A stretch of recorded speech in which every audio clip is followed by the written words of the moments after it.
Occasion ఏదైనా location ఎక్కడైనా తెలుగువారి వేడుక అంటే ఆలివ్ మిఠాయి ఉండాల్సిందే.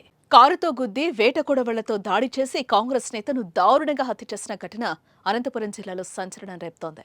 ఊహించని ఘటనతో రాయలసీమలో మళ్లీ ఒక్కసారిగా పాత కక్షలు భగ్గుమన్నాయా అనే అనుమానాలు వ్యక్తమయ్యేలా ఉంది ఈ దారుణ హత్య జరిగిన తీరు.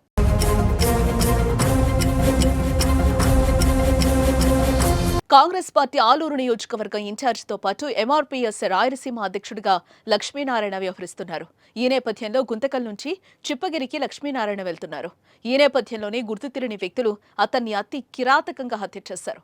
మొదట లక్ష్మీనారాయణ ప్రయాణిస్తున్న ఇన్నోవా వాహనాన్ని టిప్పర్తో ఢీకొట్టారు.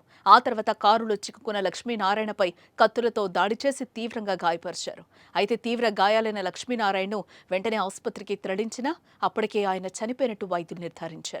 అంతేకాకుండా ఈ ఘటన జరిగేటప్పుడు కారులో ఉన్న ఆయన కుమారుడు కూడా తీవ్రంగా గాయపడినట్టుగా చెప్తున్నారు. ఈ క్రమంలోనే ఘటనపై కేసు నమోదు చేసుకున్న పోలీసులు అన్ని కోణాల్లో దర్యాప్తు చేస్తున్నారు. లక్ష్మీనారాయణపై దాడి చేసింది ఎవరు, దాడి చేయడానికి గల కారణాలు ఏంటి అనే వివరాలను ఆరా తీస్తున్నారు. ఘటన జరిగిన ప్రదేశానికి సమీపంలో ఉన్న సీసీటీవీ ఫుటేజ్, లారీ ఓనర్ గురించి తెలుసుకుంటున్నారు.